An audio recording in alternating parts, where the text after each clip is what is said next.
Every day you are faced with the potential for aggression, violence, and emotional turmoil. It might even come from the very people you're trying to help. They can sometimes become the source of danger. This isn't a war zone, it's a hospital ward. And if you ever wondered how healthcare professionals manage to keep both patients and themselves safe in such an environment, well, today's your lucky day, because you'll get the answer. With 20 years of experience, 6 of them I spent in an intensive psychiatric care unit.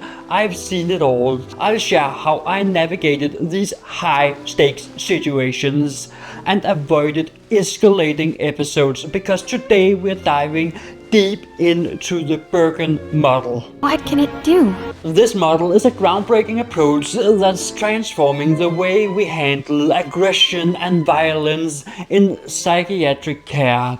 And yes, it can even apply to somatic care. But here's the kicker.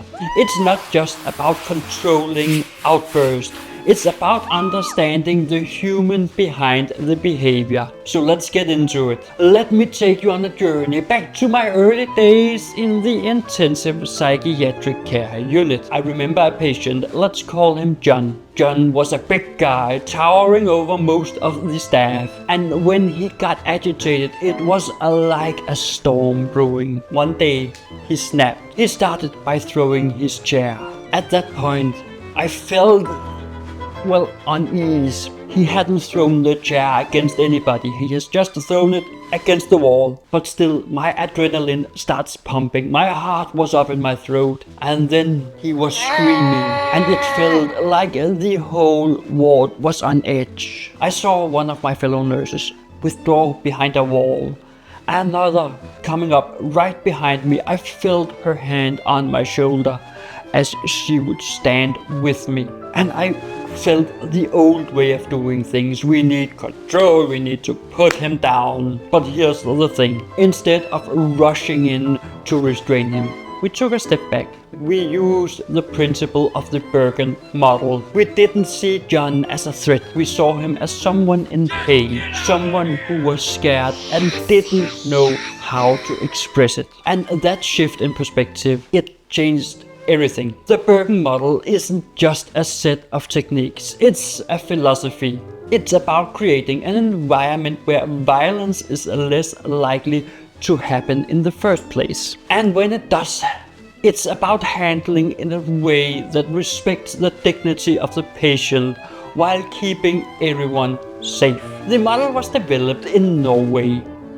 You might have guessed it from Bergen, a city in Norway. But it was developed at the Haugland University Hospital in Bergen. And it's been adopted by psychiatric wards across Scandinavia. And here's why. Because it works. Let's break it down.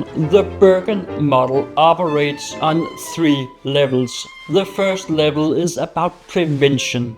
It's about building relationships, real, genuine connections with patients. It's about creating a ward culture where patients feel safe, respected, and understood. And it's about setting clear, reasonable rules that everybody can follow. When I first started working with the Bergen Model, I'll admit I was skeptical.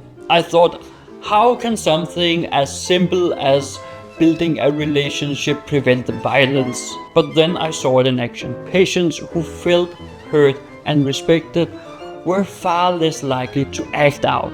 It was like night and day. The second level is about de-escalation. This is where things get tricky. When a patient is agitated, when they're on the edge of losing control, that's when the real skill comes in. It's not about shutting them down, it's about calming them down. It's about understanding what is driving their behavior and helping them to find a way out of it. I remember a time when I used this model, but I was so scared. A patient was screaming at me, accusing me of not caring, of not listening. Instead of arguing back, I just listened.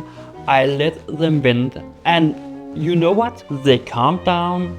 They just needed to be heard. And it is easy to say these things, but standing in the situation where a patient is yelling at you, it is a bit hard, and you will have adrenaline pumping, so it's hard not to say, hey, stop that, and just, well, take it in and just let the patient get their frustration out. It's a hard thing to do, but you can do it. And then we have the third level. The level no one wants to reach, the level I dread to reach, but sometimes you have to. This is where physical intervention comes in. But even here, the Bergen model is different. It's not about force, it's about control with compassion. It's about making sure the patient doesn't hurt themselves or others, but it's also about making sure they don't feel humiliated and dehumanized in the process. So how can we do this dignified? I've been in situations where we had to restrain a patient, and it's never easy, but with the Bergen model, there's always a focus on what happens after. We talk to the patient, we help them understand what's happening. We make sure they know we're still on their side. Now let's talk about the people behind the model, the staff. Working in psychiatric care is tough. It's emotionally draining and it's physically demanding. But the Bergen model doesn't just help patients, it helps the staff too.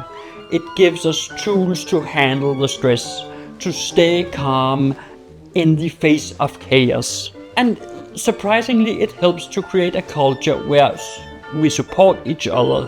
I've seen colleagues who were on the verge of burnout finding new energy and purpose through this model. It's not just a way of working, it's a way of caring for our patients and for ourselves. So what's the takeaway here? The Bergen model isn't just about managing violence. It's about understanding it. It's about seeing the person behind the behavior and treating them with the respect and dignity they deserve. It's about creating a culture of safety and trust, not just for the patient but for the staff as well. And it's about recognizing that sometimes the most powerful tool we have isn't a restraint or a medication, it's empathy. And if you want to deliver better care to your patients, then check out this video. It will help you, and I will be looking forward to seeing you over there because YouTube thinks you will like this video, and so do I. So I'll be seeing you right over there.